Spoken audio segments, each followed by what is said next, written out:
Assalamualaikum warahmatullahi wabarakatuh. Saya Rosdiana, kelas A semester 5 dari Prodi S1 Ilmu Gizi, Fakultas Kesehatan Universitas Nahdlatul Ulama. Baiklah, di sini saya akan mempresentasikan proposal penelitian dengan judul analisis faktor-faktor yang mempengaruhi status gizi remaja di SMP 4 Praya. Mereka di sini sebagai pendahuluannya, masa remaja itu merupakan suatu masa transisi dari masa kanak-kanak ke masa dewasa dengan batas usia mulai dari 13 tahun sampai dengan 18 tahun. Tapi menurut dari WHO, usia remaja itu dimulai dari 10 tahun hingga 19 tahun. Di usia-usia ini banyak sekali perubahan yang terjadi baik secara fisik maupun psikologis, dan merupakan masa paling kritis yang dilalui oleh setiap individu karena menentukan perkembangan pada tahap-tahap selanjutnya. Nah, masa remaja ini didefinisikan sebagai suatu masa yang ditandai dengan perubahan fisik, biologis, kognitif, sosial, emosional, dan psikis. Remaja yang mengalami status gizi kurang disertai dengan nutrisi yang kurang akan membuat tubuh melakukan proses adaptasi.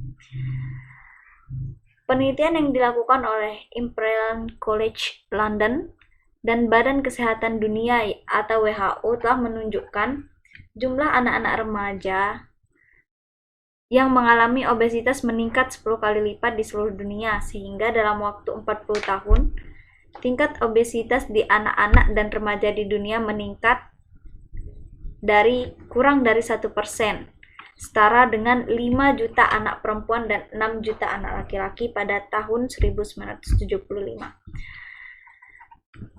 Menjadi hampir 6% pada anak perempuan atau 50 juta orang, dan hampir 8% pada anak laki-laki yaitu 74 juta orang pada tahun 2016. Nah, masalah gizi yang ada di Indonesia hingga saat ini masih didominasi oleh masalah KEP, kekurangan energi protein, dengan KEK, kekurangan energi kronis. Diikuti dengan anemia, gangguan kekurangan yodium atau GAKI, dan kekurangan vitamin A. Dan masalah obesitas terutama di negara berkembang. Berdasarkan data Riskesdas tahun 2018, 25,7% remaja usia 13 sampai 15 tahun dan 26,9% remaja usia 16 sampai 18 tahun dengan status gizi pendek dan sangat pendek. Kemudian, data menunjukkan bahwa 8,7% remaja usia 13 sampai 15 tahun dan 8,1% remaja usia 16 sampai 18 tahun memiliki kondisi kurus dan sangat kurus, sedangkan prevalensi obesitas sebesar 16,0% pada remaja usia 13 sampai 15 tahun dan 13,5% pada remaja usia 16 sampai 18 tahun. Bila masalah ini terus berlanjut hingga dewasa, akan timbul masalah terjadinya kesehatan pada janin yang dikandungnya, sehingga rantai intergenerasi masalah gizi tidak akan terhenti. Nah, berdasarkan masalah yang ditemukan di atas, didapat bahwa kebiasaan makan pada remaja masih kurang baik dan tidak sesuai dengan kebutuhan tubuh. Berdasarkan hal tersebut, peneliti tertarik menganalisis faktor-faktor apa saja yang mempengaruhi status gizi pada remaja sekolah menengah pertama. Nah, di sini tujuan umumnya untuk mengetahui faktor-faktor yang mempengaruhi status gizi remaja di SMP 4 Praya. Kemudian tujuan khususnya adalah mengetahui gambaran pola makan remaja di SMPN 4 Praya dan mengetahui gambaran status gizi remaja di SMP 4 Praya. Manfaatnya bagi peneliti adalah sebagai syarat untuk menyelesaikan mata kuliah metodologi penelitian serta dapat mengetahui faktor apa saja yang berhubungan dengan status gizi remaja di SMP 4 Praya. Kemudian bagi masyarakat Hasil penelitian ini diharapkan dapat memberikan gambaran status gizi dan pola makan yang baik pada siswa-siswanya dan sebagai masukan dalam upaya memperbaiki status gizi dan pola makan siswa-siswanya. Kemudian manfaatnya bagi institusi. Hasil ini dapat memberikan masukan ilmu yang berguna sebagai bahan pembelajaran dan memperkaya ilmu pengetahuan, serta dapat menambah kepustakaan sebagai bahan referensi untuk mahasiswa dalam melakukan penelitian yang lebih lanjut. Nah, di sini ada tabel keaslian penelitian saya. Di sini sudah ada beberapa penelitian terdahulu. Kita merujuk dari beberapa skripsi dan artikel jurnal.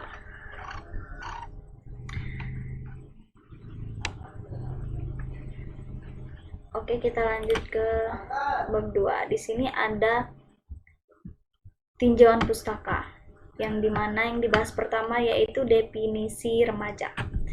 Remaja adalah individu yang berada pada usia antara anak-anak dan dewasa, baik laki-laki maupun perempuan. Pada masa remaja ini, peralihan yang disertai dengan perkembangan dari aspek lainnya yang ada pada tubuh remaja, baik psikologi maupun sosial. Pertumbuhan remaja dengan usia yang sama sering berbeda dalam hal ukuran tubuh. Asupan energi sangat mempengaruhi pertumbuhan tubuh pada remaja. Jika asupan tidak memenuhi, dapat menyebabkan seluruh fungsional remaja ikut terganggu. Masalah gizi yang sering dialami remaja antara lain ada yang kelebihan berat badan dan kekurangan zat gizi. Masalah gizi lebih dapat berkaitan dengan seringnya mengonsumsi makanan olahan dengan nilai gizi kurang, namun memiliki banyak kalori yang dapat memicu obesitas pada remaja. Masa remaja didefinisikan sebagai suatu masa transisi pada usia anak remaja menuju dewasa yang ditandai dengan perubahan psikologis, biologis, fisik, kognitif, dan sosial, emosional, dan psikis. Nah, selanjutnya yang dibahas pada tinjauan pustaka yaitu status gizi. Nah, apa itu status gizi? Status gizi adalah sebuah kondisi yang ditentukan oleh tingkat kebutuhan fisik terhadap energi dan zat-zat gizi yang didapatkan dari asupan makanan dengan dampak fisik yang dapat diukur. Kemudian di sini ada gizi baik. Status gizi baik atau juga yang menyebutnya status gizi normal merupakan tingkat kesehatan di mana keadaan kesehatan seseorang ditinjau dari sisi kecukupan gizinya, berada pada kondisi yang normal atau cukup untuk mendapatkan asupan gizi yang cukup bagi tubuh. Maka perencanaan, pemilihan, pengolahan, dan penyajian makanan yang harus lebih diperhatikan.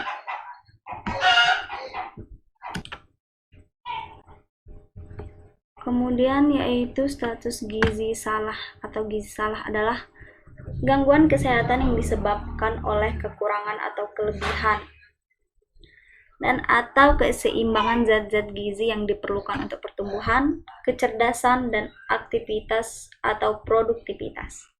Status gizi juga dapat merupakan hasil akhir dari keseimbangan antara makanan yang dimasukkan ke dalam tubuh atau nutrien input dengan kebutuhan tubuh dengan atau nutrien output akan zat gizi tersebut. Nah, selanjutnya yang dibahas di sini adalah penilaian status gizi.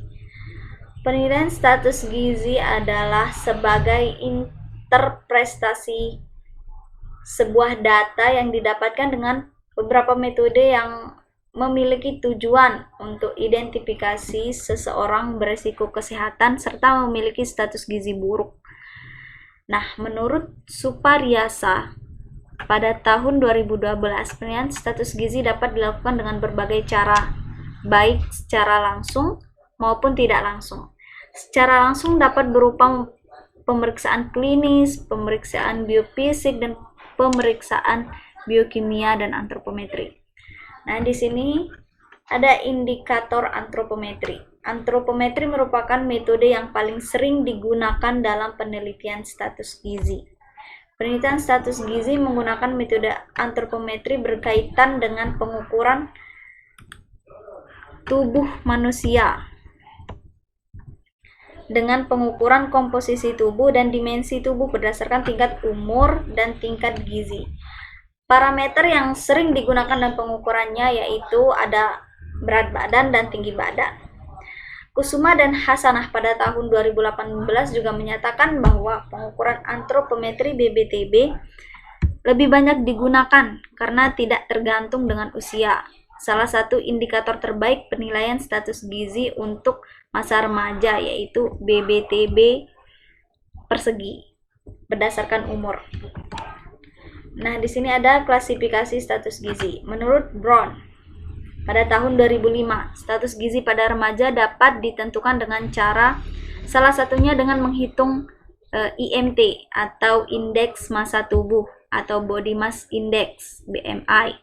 Untuk remaja pengukuran IMT disesuaikan dengan ke dalam grafik pertumbuhan CDC, the Center of Disease Control and Intervention. BMI for age percentile. Pengukuran tersebut ideal untuk remaja karena mereka masih dalam masa pertumbuhan. Indeks massa tubuh remaja dihitung berdasarkan rumus berikut. Nah, di sini ada rumusnya. Rumus IMT BB per TB persegi.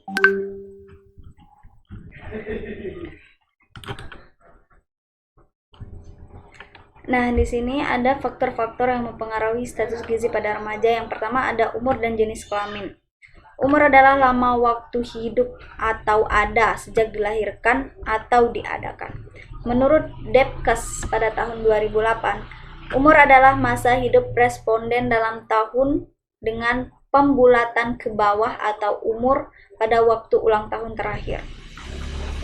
Umur mempunyai peran penting dalam pemilihan makanan. Umur mempunyai peran penting dalam menentukan pemilihan makanan.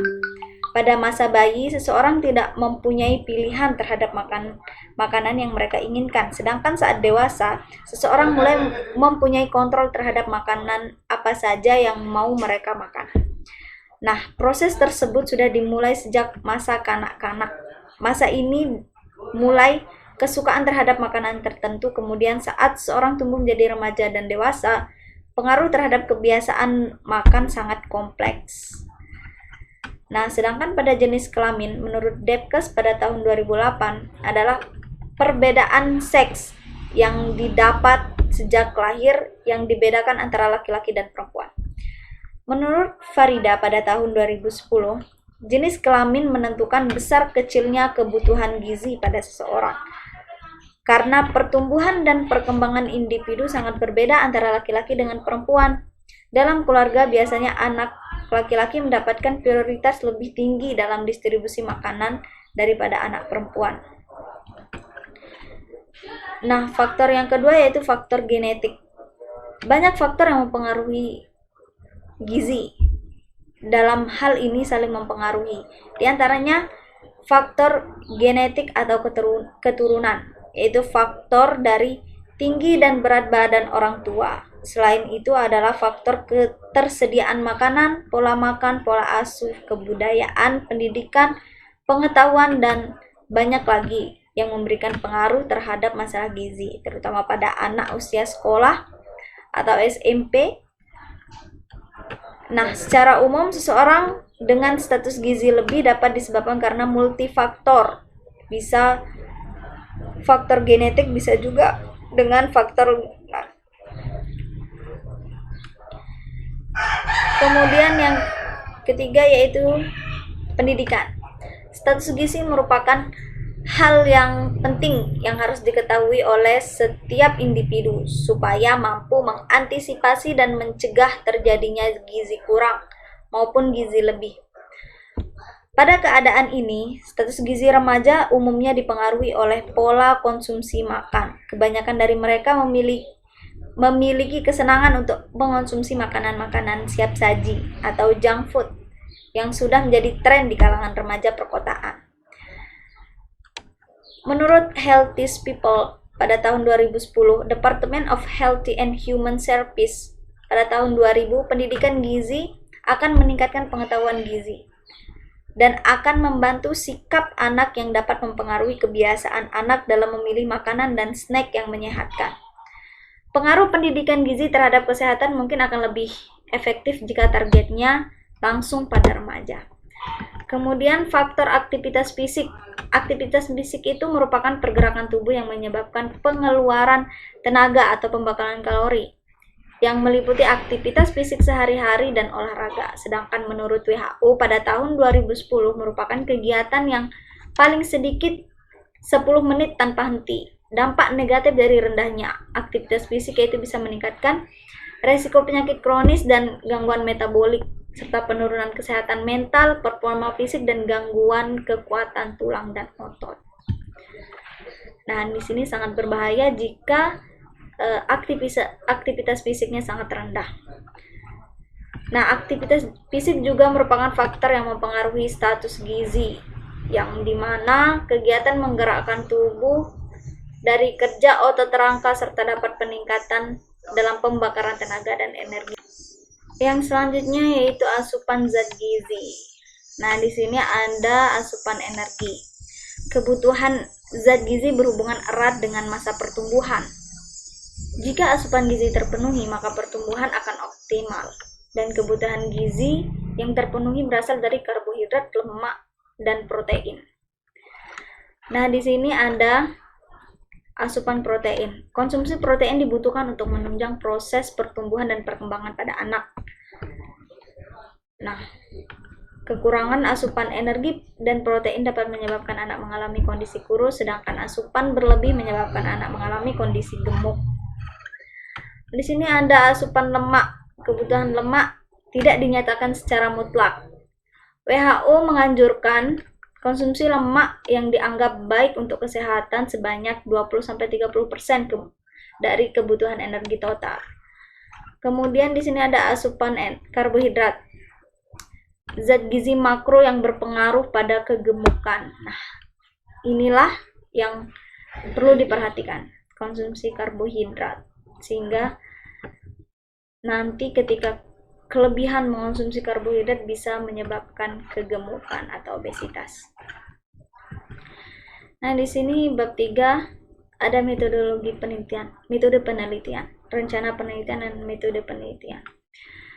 Ini merupakan penelitian kuantitatif bersifat observasional dengan menggunakan desain penelitian cross-seksional. Desain penelitian cross-seksional merupakan suatu penelitian yang mempelajari korelasi atau hubungan antara paparan atau faktor resiko dengan akibat atau efek dependen dengan pengumpulan data dilakukan bersamaan secara serentak dalam satu waktu antara faktor resiko dan efeknya. Point time approach, artinya semua variabel baik variabel independen maupun variabel dependen diobservasi pada waktu yang sama. Sini waktu dan tempat penelitiannya dilakukan di SMP 4 Raya. Waktu penelitian pada bulan Januari Februari pada tahun 2024. Nah, variabel penelitian di sini ada variabel independennya yaitu faktor yang mempengaruhi status gizi, jenis kelamin, faktor genetik, pola makan, pendidikan, aktivitas fisik, dan asupan zat gizi. Yang variabel dependennya yaitu status gizi. Di sini ada hipotesisnya.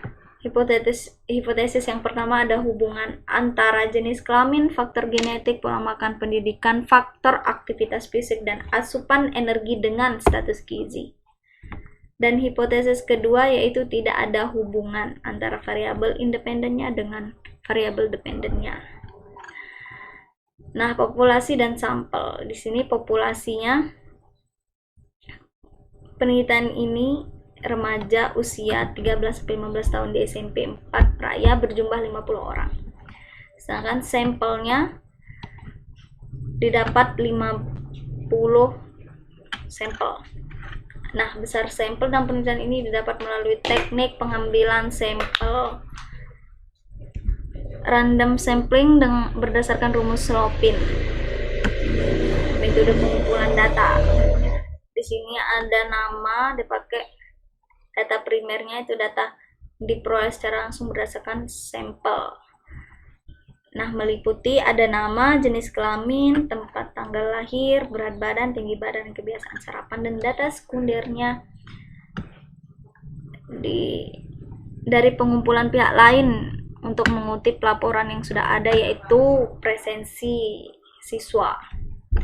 Nah, cara pengumpulan data ada yang melalui wawancara, pengukuran antropometri, dan dokumen. Ya, kemudian hanya itu. Sini ada referensinya. Mungkin hanya itu yang dapat saya sampaikan pada hari ini. Terima kasih sudah menonton. Wassalamualaikum warahmatullahi wabarakatuh.